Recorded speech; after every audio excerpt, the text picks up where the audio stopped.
doživetja narave. Spoštovani ljubitelji narave, prijazen pozdrav planinski in gorniški v današnji oddaji. Poletni dnevi vabijo v naravo, gore pa so za mnoge družine prostor skupnih doživetij, prvih osvojenih vrhov in nepozabnih spominov. A pot v gore z otroki zahteva tudi dobro pripravo, potrpežljivost in premišljene odločitve. Danes bomo v doživetjih govorili prav o tem, kako torej najmlajšim približati planinstvo, kako izbirati poti, ki bodo primerne njihovim sposobnostim in kako poskrbeti, da bo vsak izlet predvsem varen in prijeten. Ob začetku planinske sezone je Planinska zveza Slovenije v Planinskem domu na Uštah Žerenku nad Moravčami pripravila novinarsko srečanje posvečeno varni hoji v gore in mladim planincem. V nadaljevanju bomo slišali novega predsednika zveze Martina Šolarja, planinskega inštruktorja in sekretarja Damjana Omerzuja, načelnico mladinske komisije Ano Skledar ter planinsko vodnico in mamo 4 otrok Urško Petek, ki je nedavno izdala priročnik Majhni koraki, veliki vrhovi. Poslušate podcast Radia Ognišče. Dobrodošli v doživetjih, k poslušanju vabiva Marko Zupan in Blaž Lesnik. Spremljate poletna doživetja narave. Ko se odpravimo v hribe z otroki, mora biti varnost na prvem mestu. Po podatkih Gorske reševalne zveze Slovenije je letno okrog 50 poškodovanih otrok udeleženih v nesrečah v gorah in na težko dostopnih terenih. Novi predsednik Planinske zveze Slovenije Martin Šolar, ki je tudi inštruktor planinske vzgoje in oče 4 otrok, razmišlja takole. Moje izkušnje z otroci, ker zdaj so to odrasli možje, so že malo zadaj, ampak se pa občasno ukvarjam pa z vnukoma. Tako da dejansko moramo svojo pot v gore z otroki in vedno hodimo z otroki v gore, v vsakem trenutku, celo življenje na nek način. V takih in drugačnih kombinacijah, ampak treba je prilagoditi cilje tistim, ki jim želimo gore približati, da jih vzljubijo, da postanejo del njihovega življenja, se pravi mladim otrokom, vnukom, kakorkoli že. Pomembno pa je, in to se mi zdi izjemno važna stvar, da starši svojih ambicij, izpolnjenih ali neizpolnjenih, ne prenašajo direktno na otroke. Lepo je, ko ugotoviš, da otrok sledi tistemu, kar imaš tudi sam rad. Še lepše je, ko ugotoviš, da je boljši od tebe, to je nekaj najlepšega, ampak naj do teh stvari pride spontano, na nek naraven način, načelo postopnosti je izjemno pomembno. In res, to je zelo pomembno. Svojih ambicij ne prenašajte na otroke, prilagodite cilje na nek usmerjen, mehak način. Seveda, otrok ne ve, kam gre, kako gre. Mi smo tu, da ga vodimo, ampak prilagodimo z načelom postopnosti našo hojo v gore z otroki na način, da jim tega ne bomo zagrenili, da bojo radi v okviru svojih osnovnih celic, družin, prijateljev in tako naprej, vedno v življenju hodili v gore.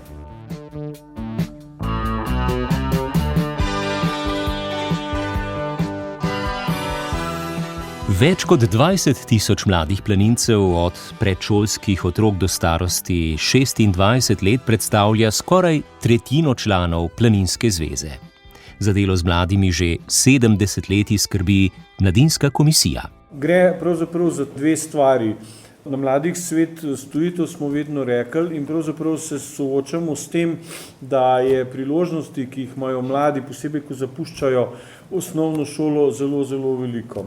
In zato je treba, na nek način sistemsko delati z mladimi. Po eni strani imamo tukaj našo mladinsko komisijo, ki praznuje 70 let, ki dela v zadnjih letih izvrstno in to želimo tudi v vodstvu Planinske zveze podpirati, ker to je po eni strani dvojna valilnica kadrov iz otrok, ki se bojo dobro naučili hoditi v gore, bojo upam postali mladinski voditelji, vodniki, gorski reševalci, ne nazadnje izhajajo iz teh vrst, ki so še kako pomemben segment tistih, ki nam v gorah pomagajo. In zato je treba z mladimi delati. Jaz ne pravim, da se ne da naučiti hoje v gore, tudi če začneš hoditi kasneje, ampak hoje v gore na nek način vse življenjski proces, skozi se lahko kaj učimo. In to je valilnica za vse te strokovne kadre, ki jih imamo po drugi strani, pa roko na srce je mladinska komisija oziroma delo z mladimi tudi valilnica za ljudi, ki bodo v bodoče delali v društvih in pa tudi na zvezi. Vemo, da je danes problem z prostovoljci, da je problem z ljudmi, ki želijo delati na tem področju in če bomo dobro delali z mladimi, bojo prav gotovo nekateri ostali in prevzemali vloge, ki jih imamo mogoče danes mi, pa si želimo, da jih prevzemajo čim bolj mladi.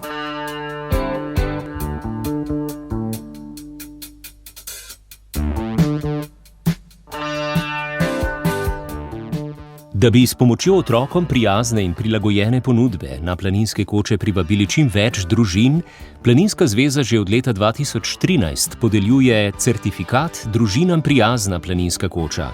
Trenutno ga ima skoraj tretjina, to je 45 planinskih koč po vsej Sloveniji.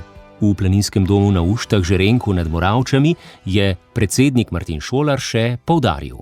Certificiranje je vedno pravzaprav tudi vzpodbuda, da dajmo narediti nekaj boljšega.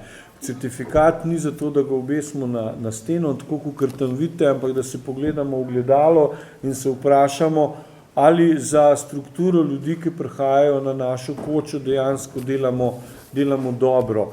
Po eni strani gre tukaj tudi čisto za neke fizične prilagoditve družinam, mladim otrokom, da so tukaj neka oprema, otroški stolčki pri mizih, podstavki, da je morda tudi privijalna miza v predelu toalet in tako naprej, kotiček z igrali, vsaj zunaj in seveda tudi prilagojene otroške porcije, da se jih da dobiti. Vse to lahko ponudimo v družinam prijaznim kočam, ki imajo ta certifikat se pa, veste, se pa obnavlja. Ni to enkrat za vselej, ampak je, kot smo rekli, pogled v ogledalo, ali delam dovolj dobro, ali želim še naprej delati v tem smislu, da imam ta certifikat.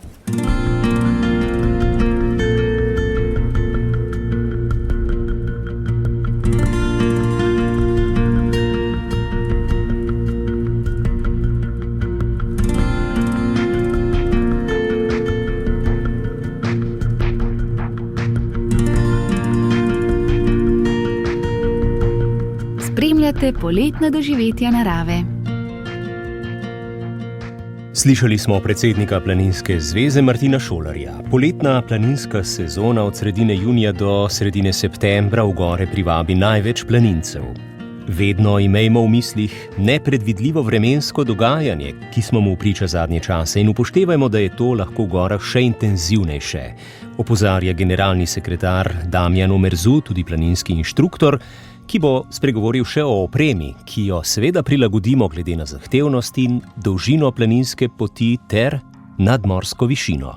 Če se sprehodimo čez neke ključne kose opreme, najprej seveda ne smemo mimo ustreznih obuval, priporočamo višje čevlje, predvsem pa kvalitetne podplate. Primerno turi, danes na trgu je ogromno različnih variant, nič tudi nenavadno, da imamo v bistvu več različnih kosov čevljev za različne poti.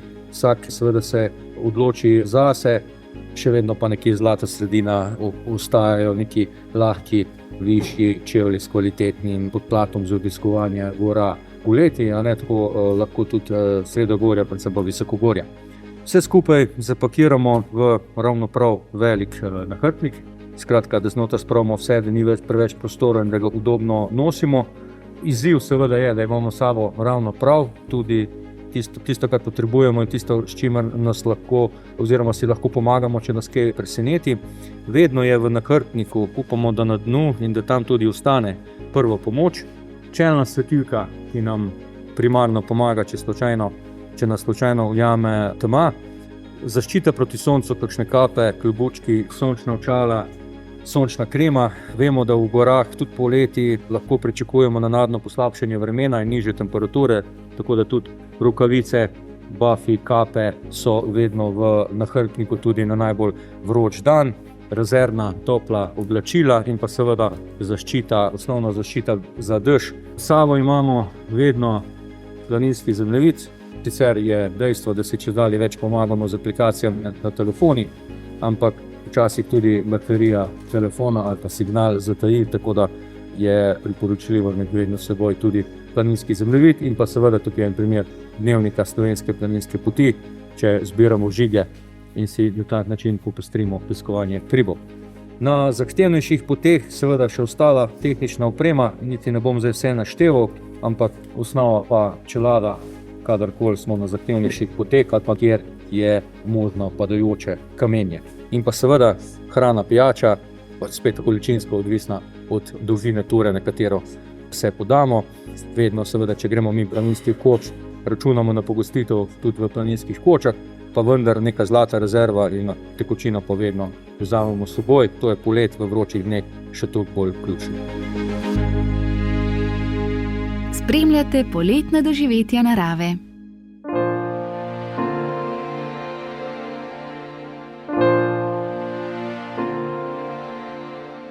Kako otroke navdušiti za hojo v gore? Planinska vodnica in mati 4 otrok Urška Petek je z gorami povezana že od otroštva. Danes svoje bogate izkušnje prenaša tako na učence v šoli kot na družine, ki želijo varno in sproščeno odkrivati svet planin. V pogovoru nam bo zaupala, kako je nastajala njena planinska pot, kaj jo gore učijo o življenju. Zakaj je pomembno, da starši svoje ambicije postavimo na stran, ter kako otrokom približamo veselje do gibanja v naravi. Spregovorili bomo o varnosti, o družinskih dogodivščinah, izzivih na poti, ter o tem, kako ustvarjati spomine, ki ostanejo veliko dlje kot le fotografija z osvojenega vrha. Kajti, kot pravi sama, smisel družinskega planinstva ni vrh, ampak to, da na poti uživamo skupaj.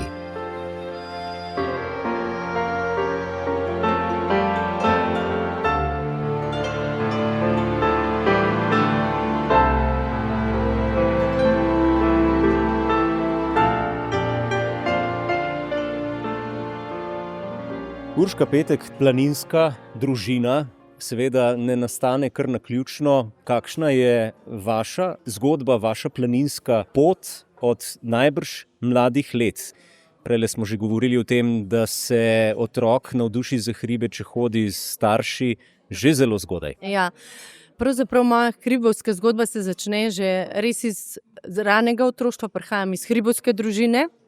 Oče je bil alpinist, gorski reševalec in smo, bom rekla tako, že naše otroštvo, imam še 2 brata, že naše otroštvo je nekako potekalo v hribih. Počitnice so bile vezane na hribe, na razna prečenja, spanja po bivakih.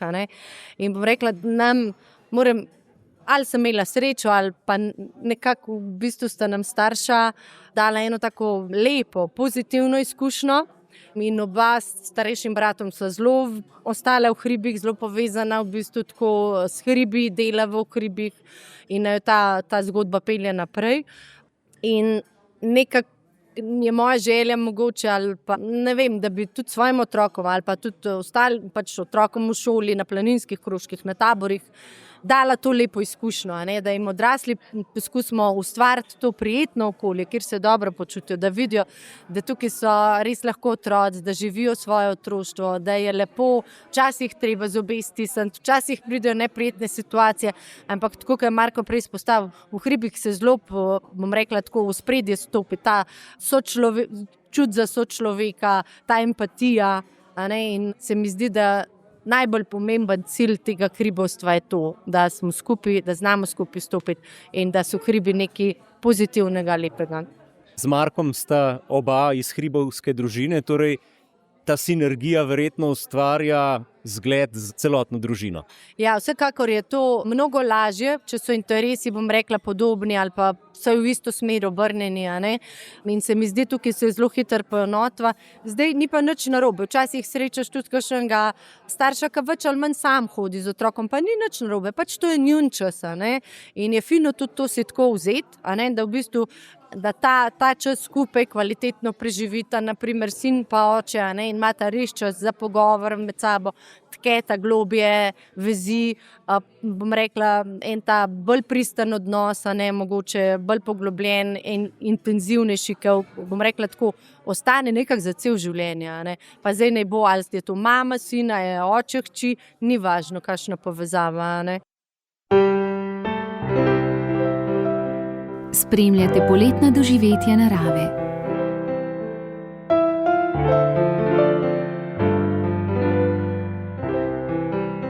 Kako pa pri vas izgleda izbiranje ture, koliko recimo med letom časa preživite, med konci tedna ob vikendih v gorah?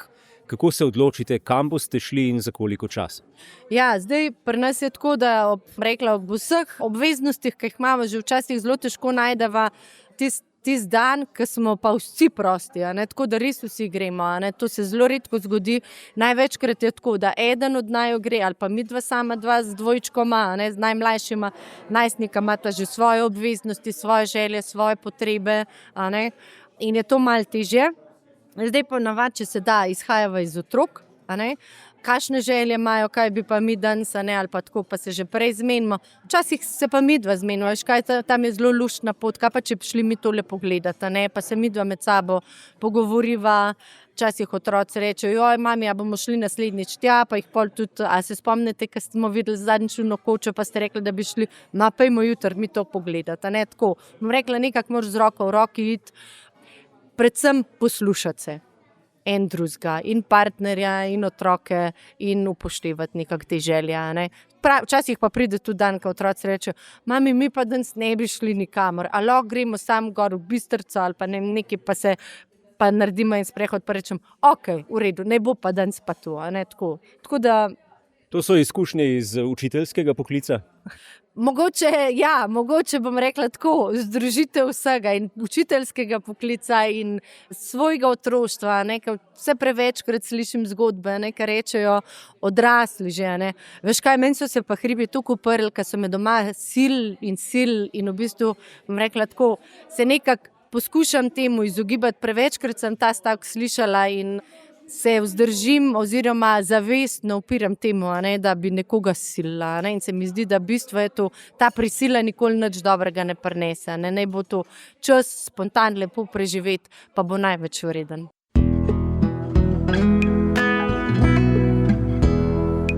Poslušate podcast Radio Ognjišče. Podprite nas s svojo oceno. Hvala.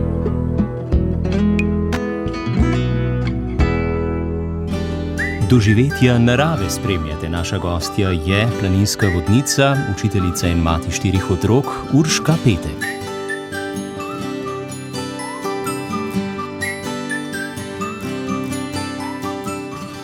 Ker je izšel pri Planinski založbi tudi vaš vodnik Majhni koraki, veliki vrhovi, vas bom vprašal takole, kako bi svetovali družini z majhnimi otroki, ki želi to poletje vsaj nekaj dni preživeti tudi na kakšnem izletu, morda celo večdnevni turi v gore. Kako se tega lotiti in kam bi šli? Ja, zdaj v bistvu ta priročnik že tudi sam ponuja, bom rekla tako, ene napotke, kako približno se pripraviti. Ampak, naprimer, pri nas imamo ogromno teh planin, družinam prijaznih koč, kjer bom rekla, je to hribovstvo z otroki zelo podprto, in se da zelo lepo v bistvu, bom rekla, take enostavne, lahke ture, od koče do koče tudi speljati, pa v bistvu si tam prenočišče uredimo, se v bistvu že prej pozanimamo, mogoče že prej tudi pogledamo z otroki, kaj lahko tam vse doživimo, in so lahko take zelo lepe izkušnje, res prijetne, lepi dnevi, kakovostno preživeti dnevi, počitnice, mogoče večdnevne skupaj in ki bodo otrokom zelo ostale lahko v spominu. Torej, ni potrebno iskati nekih ciljev v visokogorju, sredogorje in te planine, ki imajo prenočitvene zmogljivosti v planinskih kočah, ki so družinam prijazne, so čisto v redu. Vsekakor, v bistvu sploh z manjšimi otroci, z mlajšimi, res ni nobene potrebe po nekih grozno visokih ciljih, visokih vrhovih, nekem res visokogorju, ker se mi zdi, da ta naše sredogorje je res tako pestro, prijetno, bom rekla, tako kreativno pravzaprav, in kjer se da ogromno lepega časa preživeti, z veliko hoje lahko, če si pač to izberemo. Hkrati pa v bistvu nam pa še zmeraj dopušča mnogo enih izhodiščnih variant, vmesnih postankov, vmesnih zanimivosti, ki popestrijo tele naše izlete. In mislim, da pri nas v Sloveniji, bom rekla, v našem hribovskem svetu oziroma v tem področju imamo ogromno idej, možnosti in načinov za preživetje. Predvsem je pomembno, da vemo, kaj je dobro za otroka in kaj bo imel od tega, ne? Ker ko vidimo recimo na Triglavu z nahrbtnikom otroka, v njem nekaj mesečnega, vemo, da je to predvsem za starša dosežek, za otroka pa kvečemu neka nepotrebna zadeva. Konkretno, kako boste pa vi, vaša družina, preživela to poletje, ki je pred nami? Imate že kakšne načrte? Ja, tako bom rekla, ravno za letos nekako, seveda, pač nas je veliko, moramo se en drugemu prilagajati, ne. Prva stvar, ki je, imamo tabor Vesele Gorice, kjer načeloma smo kar vsi udeleženi.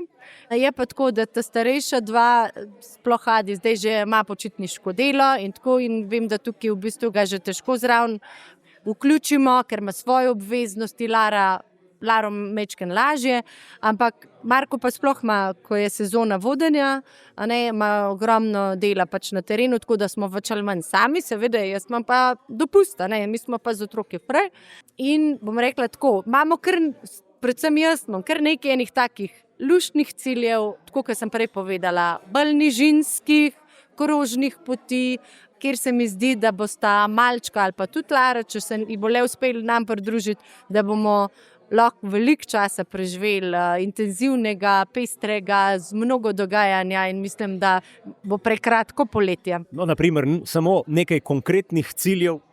Naprimer, Kranjska gora, Mojstrana, je ogromno teh krožnih poti, z vmesnimi postanki, pa raznih slapovih in tako, kjer se da veliko časa preživeti. Potem, naprimer, po Hograjski hribi, do Tolminskih hribi, so v bistvu tele planine, zelo žive poleta, kjer se da fino preživeti. Vaši idrijski domači? Ja, seveda, vsekakor tudi, ampak bom rekla, ti so že domači, tisti nam že pripada nekako, da moramo iti, tako da tisti že ne štejemo več kot cilj. Ja. Urška, hvala lepa in lepo poletje. Hvala tudi vam. Poslušate podcast Radia Ognišče. Obiščite našo spletno stran in poiščite še druge zanimive vsebine. Planinska doživetja narave spremljate. Mladinska komisija Planinske zveze Slovenije skupaj z mladinskimi odseki, ki delujejo v okviru planinskih društev, že 70 let skrbi za popularizacijo in kakovost planinstva, spodbuja mladinsko organiziranost, mladinsko delo ter usposablja strokovne kadre, ki delajo z mladimi. Letos torej Mladinska komisija praznuje 70 let delovanja. O tem, kakšno je vzdušje v jubilejnem letu, kako teče delo in ali je mladih dovolj ter ali prostovoljstvo v planinstvu živi, bo povedala več načelnica Mladinske komisije Ana Skledar. Ja, jaz bi rekla, da kar živi. Mislim, da je to tudi odraz našega dela v zadnjih nekaj letih. Ko sem prevzela, me je bilo precej strah, a bojo mladi, ki bojo dejansko delali, pa sem skozi leta ugotovila, da mladi so pripravljeni delati, mladi so pripravljeni prostovoljno delati, nameniti svoj čas nekemu prostovoljnemu delu, sam treba jim je dati priložnost. Večkrat srečam kakšnega predsednika, kakega planinskega društva, ko mi reče, joj, mi pa nimamo mladih. Ja, dajte jim priložnost, se včasih jih je res težko najti, ampak ko enkrat najdeš neko ekipo, ki se rada druži, ki rada preživlja čas skupaj, potem to se tudi preslika naprej in dajte jim možnost, da sami delajo, potem bojo marsikaj naredili.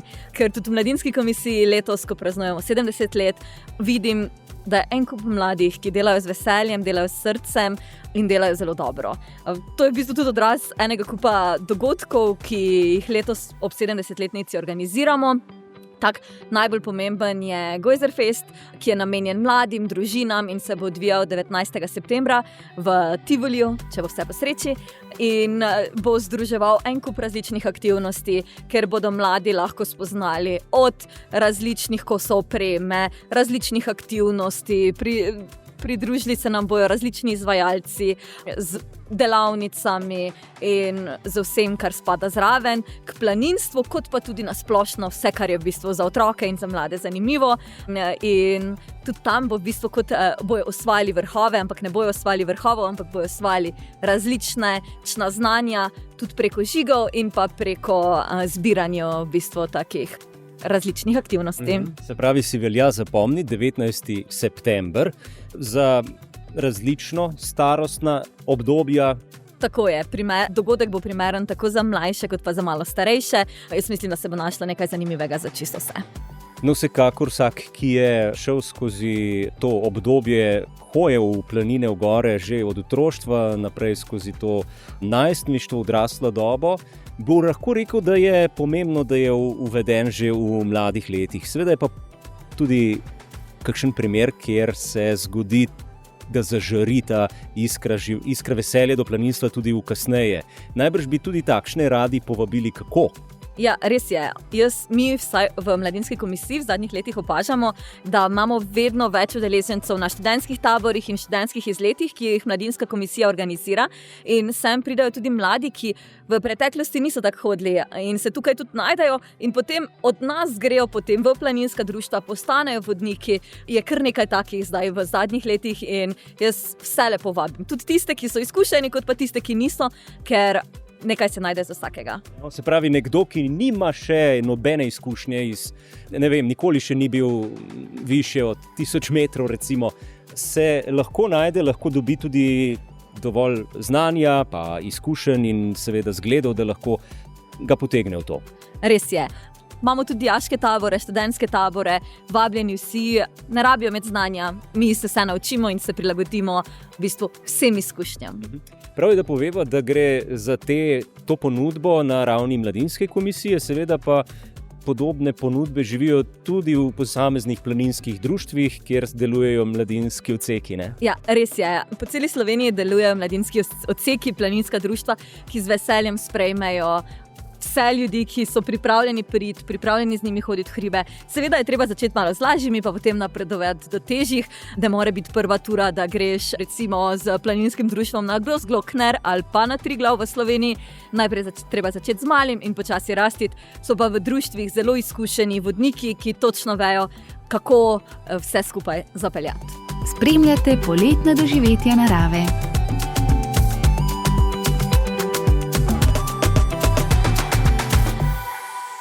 V tem jubilejnem letu verjetno je več dela kot ponavadi in seveda se izkaže, da nekatera društva s svojimi odseki so bolj vključena in več naredijo.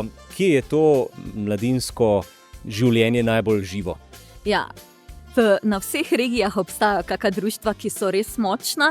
Kot celotna regija je Savinjska ena izmed bolj močnih regij.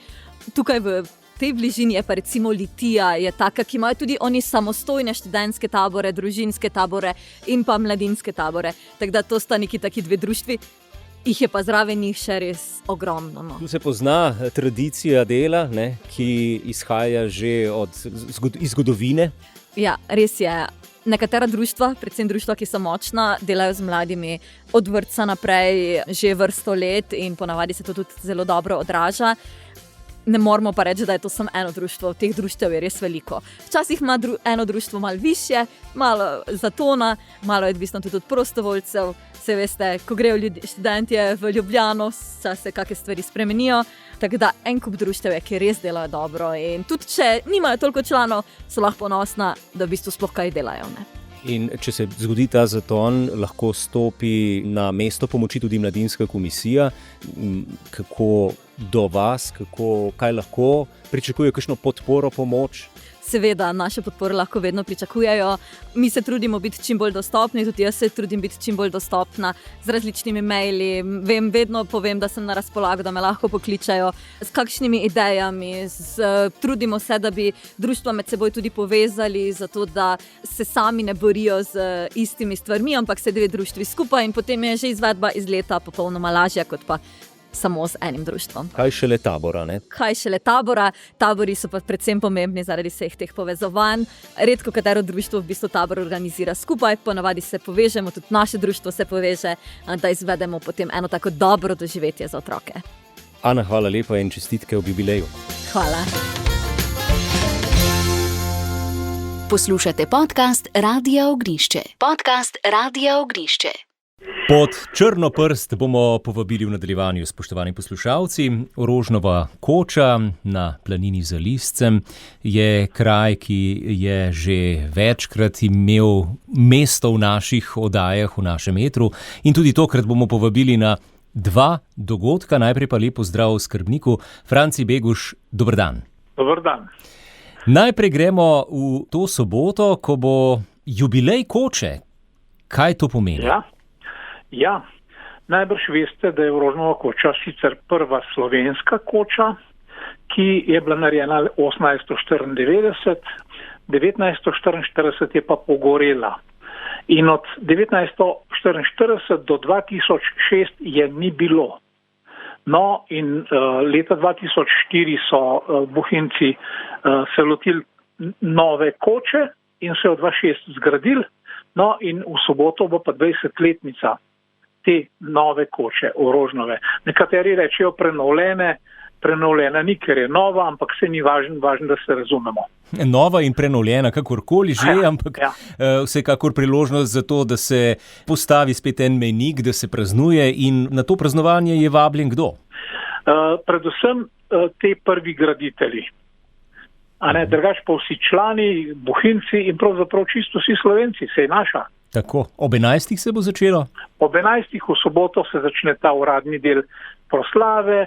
Naredili so to ob 11. že delno zaradi tega, če bi se slučajno vreme kaj skvarilo, ampak mislim, da smo na ta pravi strani, da bo v redu. To je prava stran in to je prva stran. Ne? Zdaj pa, če obrnemo list, greva pa še na drugo stran, ki je še malce bolj posebna ali pa ne, kakorkoli za ljubitelje glasbe, ki znajo povezati Rožnovo kočo, pa ime Franci Beguš in pa klasično glasbo. Gre spet za en lep koncert v naravnem okolju.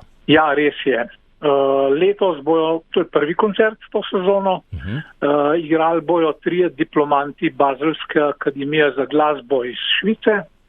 Moram reči, da sta dva Slovenca, to sta Miha Grmek pa Urška Zupan, potem je pa še en Čeh, fagotist, so pač generacija, ki so skupaj študirali, in ker je ta Miha tudi meni pomagal polet kot študent, še ko je končal srednjo šolo, in si je skozi želel, da bo tudi on enkrat nastopil, in zdaj ima to priliko. Franci, zdaj je to že kar... Tako, zdaj je že to ena referenca, ne? Če mlad glasbenik nastopi v amfiteatru pred Rožnovo kočo. Ja, upam, da je res tako. Je nekaj res, ne, da tako, če gledamo, veliko dobrih glasbenikov sem imel z cele Evrope, najbolj mi je všeč to, če jih bom še kdaj povabil, rečejo. No. Tako da je oboje stransko to. Tako, in tudi to se kdaj zgodi, vsekakor pa mislim, da zdaj ne mine sezona, ko ne bi se zgodil vsaj en koncert. Ja, to je res. Včasih so bili tudi 4. Moram reči, da predvsem tem je zelo veliko meni pomagal moj sin, ki ima pač veliko prijateljev glasbenikov, in na ta način gre ta stvar še malo lažje. Ja, se širi krog, ne, in dobro ime. Jaz se včasih hecam, a ne rečem, da mi zdaj vrača vložek. Ja, tako. Vedno se potem zadeve vrnejo in tudi tokrat bo tako, vse ljubitelje klasične glasbe. Torej, vabimo to nedeljo. Kdaj in kaj bomo slišati? Zdaj tako. Igrali bojo te, sem rekel, na lesene inštrumente, malo za hec, Bach. Zdaj, čisto točno ne vem, kje je invencije, ampak ker to se še on sam ni čisto odločil. Bo zanimivo, moram še to povedati, da ravno tam Miha Grmek je, jaz sem že rekel, da je obseden z Bachom, ne, tudi takrat, ki pri meni bil, je vadil, in je bil na prvi strani. Bo lepo, pa vreme bo tudi, pa še to moram povedati, veliko ljudi še ni slišalo koncerta v Cankarjevem domu ali po Filharmoniji. In se ti glasbe kar malo bojijo. Pa to tle slišijo, jih pa kar prevzame. Tudi prostor ima svojo vlogo, ne? Igra. Ja. Kdaj? No, to bo v nedeljo ob 15. uri. Se pa, ko si pridržujemo to pravico, da uro prej ali kasneje naredimo, če je kakšna grožnja gor z vrha. Tako da naj torej malce spremljajo tisti, ki Malo rezervice. Ja. Naj grejo zjutraj mehen brez zgode na črno prst ali pa na lisec. Lisec je zdaj zelo popularen hrib, ker je to najboljši razglednik v Bohinju. Pa začela je že počasi se barvati alpska možina, po kateri smo mi znani, to je endemit. Tako da vabljeni. Ja, razlogov veliko, ne samo ta osnovni, zaradi katerega se slišiva. Torej, Bach pod črno prstjo, privoščite si, spoštovani poslušalci, če le utegnete. Morda pa pride še kakšen koncert v tej poletni sezoni. Sigurno vem, da bo še 28. avgusta, ta datum je že fiksiran, ampak ostali pa pridejo, se srečajo te fantje nekje 4 dni prej in pridejo. Tako. Takrat jaz pol tudi pokličem in obvestim vse ostale. In se jim v biografiji začrta nova točka, spet koncert na Orožnovi koči. Ja, res je. Franci, hvala lepa in seveda prijetno nedeljsko popoldne v objemu gora in klasične glasbe. Najlepša hvala za lepe želje. Mislim, da nam bo vse to ratalo. Prelistajmo novo številko Planinskega vestnika. Tudi junijska številka Planinskega vestnika, ki ga zdajle odpiramo, prinaša temo, o kateri smo danes govorili. Zdenka Mihelič, lep pozdrav. Lep pozdrav prav vsem poslušalkam in poslušalcem iz uredništva Planinskega vestnika. Junijska tema meseca je z otroki v gore. Tudi o tem, kaj to pomeni, kako organizirati in pripraviti skupne izlete z otrokom od zibke dalje, vse do mladostištva. Kako se spremeni dinamika planinske družine z rojstvom otroka in kako je dragoceno skupno preživljanje časa v hribih, saj gre med drugim tudi za skupno doživljanje narave. Objavljamo tudi praktičen primer izleta z otroki. Tako da je tudi prvi intervju iz teme meseca z Urško Petek. Drugi intervju je z Jožetom Melanškom, ustanovnim članom Mladinske komisije Planinske zveze Slovenije, ki se spominja začetkov organiziranja dela mladih in dela z mladimi. Tretji intervju pa je z Massimom Capuccejem, italijanskim gornikom, plezalcem, popotnikom in izvrstnim fotografom, katerega članek in fotografije najdete tudi v Planinskem vestniku in prav tako tudi na naslovnici te številke. Massimo Capuccio je že pred leti z nami navezal stik, poslal članek in z veseljem smo ga zares dobrega tudi objavili. In lahko rečem, zdaj je to že kar mednarodna revija. Tako da res dobrodošli tudi vsi ostali pisci in fotografi, ki doživljate kakšne lepe dogodivščine v gorah, posnamete lepe fotografije. Z veseljem bomo objavili tudi vaše dobre članke in dobre fotografije. Kaj še najdete v Planinskem vestniku v juniju 2026? Pišemo o razgibanem grebenu nad dolino Draga, o poti okrog Crode del Toni, slikoviti visokogorski poti v Sekstenskih Dolomitih, o ajdovski deklici, o kateri so nas malo napačno obveščali, da je pa kar izginila. Pa seveda temu ni tako in o tem, kako je zopet tam, najdete v tej številki vestnika. Raziskujemo Breginjski kot, praznujemo 100 let vrta Julijana, najstarejšega alpskega botaničnega vrta v Sloveniji, in 130 let soške podružnice Slovenskega planinskega društva, prav tako pa se veselimo z mladimi planinci v Bohinju ob njihovi 50-letnici delovanja. V rubriki Z nami na pot vas vabimo v gore v Toskani, in sicer na Monte Cusno, Cinque Terre, Monte Corchia in Monte Cimone. Prijetno branje Planinskega vestnika. Naj bo to čim bolj prijetno v kakšni hladni senčici, po dobri turi, osvežujočo pijačo in seveda, kjerkoli vas bo v nadaljnjih dneh vodila pot, srečno, varen korak na čisto vseh vaših poteh. Doživetja narave. Dragi prijatelji narave, oddaja je pri koncu. Spomnila nas je, da so najlepši vrhovi tisti, na katere se povzpnemo skupaj. Z otroki v gore ne hodimo zato, da bi osvojili cilje, ampak da si podarimo skupen čas, se naučimo spoštovanja do narave in privzgojimo otrokom tudi veselje do gibanja ter odgovornost. Hvala vam za vašo pozornost. Varen korak in prijetne planinske poti ter čim več lepih skupnih trenutkov v objemu slovenskih gora. Vam želiva Marko Zupan in Blaž Lesnik. Oddaja vam je na voljo tudi v obliki podcasta. Naročite se nanj v svoji aplikaciji. Storitev je brezplačna. Radio Ognjišče.